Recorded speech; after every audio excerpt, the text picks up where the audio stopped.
nalage ti pun ko pudo we wala kwai ta so ti pa ko di ko ga ka kai le yo ko mu na kho ti chi ta na ri kho no su me nya kho na ri ke tu lo pha pho mu da yo do ta so de kha do ba kha do ong san su ji ge lo ta so de kha ni du pu ta so ta ni ha tho nyo ta li pa pe ko kha de pra la no ko ni du mu a su ji a ko so ni phe mu khwe lo mu ha lo ye te pya gu ta mu ko ti pha de blo li巴山那个的，伊开 update ทั่ว个拉高了卡，但个说开นี่ยี่ที่นี่เรามาที่ชนออนไลน์กูเราไปได้คู่ต่อเทวดาเมียนมาย้ายองซานซูจีอดีตผู้นำรัฐบาลพลเรือนไปกักบริเวณในบ้านพักรับโทษที่เหลือเทวดาเลยไปยอนี่เด้อเอาเวดาฟลุกุยเวดาดอองซานซูจีแล้วเอาเวมิติเวดาปดูหรือบาตาคือเธอหรือปากำเลิศสิท่าบาตาฟลุกุยอัลลอฮ์หรือโคปูนี้บ้านตาเก็บป่าไว้ได้แล้วอันเดอร์ดีสอเนอกับบ้านตู้เก็บไว้ได้ตากมาหรืออันเดอร์กระปูนี่หรอตาใครเนี่ยดูเกี่ยก็ได้เกี่ยอาปูกุยันนี่ราชิลีด้วยนะดองซานซูจีราชิโอลีดองซานซูจีบ้านตาดูข่าวแล้วเดอร์บูรานี่ตะชีเล่นยากาบายาตาตุบลอนี่ตาไม่ตามอกิมอโกบาทุกเพลทอวิบลอนี่เดอนูรอหูเกไว้ได้เนี่ยเกเดกีกระดาลาโลนี่ตั้งซ้อนในกูเราได้เพเตอร์ชีลุยคิงโตคิชิคือเพมุนาคอจะชิตนารีลุยบันนี่เพผูกุยหรอตั้งซ้อนใครนี่กูไว้ได้สูเมียแต่เวลาเมื่อวันที่30สำนักข่าวรอยเตอร์รายงานโดยอ้างสื่อของรัฐบาลเมียนมาระบุว่าองซานซูจีอดีตผู้นำเมียนมาในวัย80ที่ถูกรัฐบาลเมียนมาคุมตัวอยู่ได้ย้ายไปอยู่ภายใต้การกักบริเวณในบ้านพักแล้วหลอตั้งซ้อนในป่าพราเวดาจิจาอีเตวดาเพลาทออาตอเตอร์ซีเบตันสินิยายนี่ปาลาป่าพราลตันนี่เดเมวดารอยเจออาตากซ้ออาโคตาตอนนี้เดมัติชนนี่เลยฮีเนวดาเลยรอยเจออาตากซ้อตบลอกดอเดนียนี่เลยฮีเนกดอเลยมัติชนอาตากซ้อตบลอกดอฮีตาดูรอยเจอเมกาโกเดมัติชกาโกยากาโกจิหลอมันบ้าบ้าเนาะรอยเจอเนี่ยเวดาจิจาอีปาลาป่าพราลตันตากลุ่นี้เมวดาไปโยปดูติดผ้าเอาไว้เทวดาจิใจดองซานสุจีลาสาอูเตลียนี่หัวชีตะไงนี่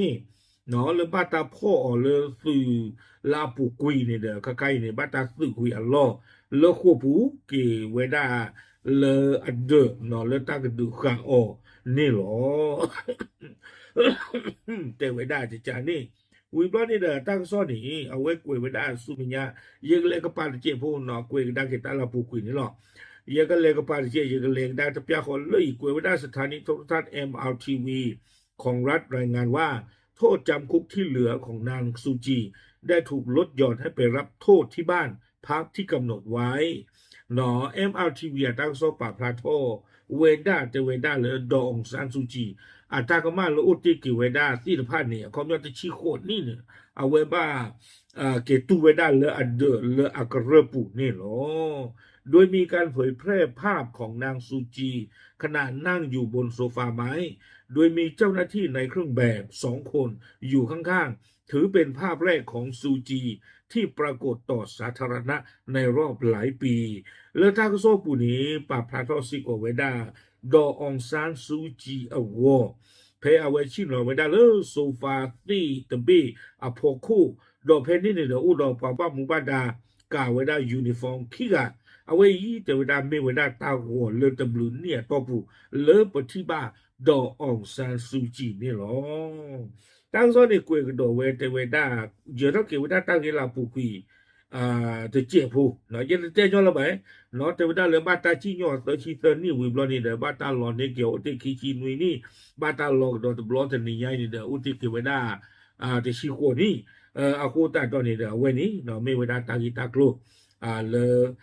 ตากระซอตนี่ที่พาอัปเดตเวดาอย่าชงตาตากระซอตนี่ก็หาท่อเวดาเลยเฮาคูดอตเพื่อรอบาคาดอองซานซูจีเลตากีดูโอบุยออเลอเดกระบุแม่เดเพลเเลยเตนบ้าบาเมเดเพลขอลาโอเลโน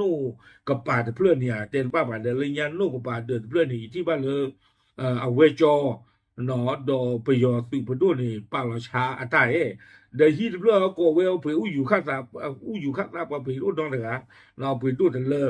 me lucky lo ta ni lo ma me cha we ni ya de ni ya te de ba no me ki u da ya de plu ni de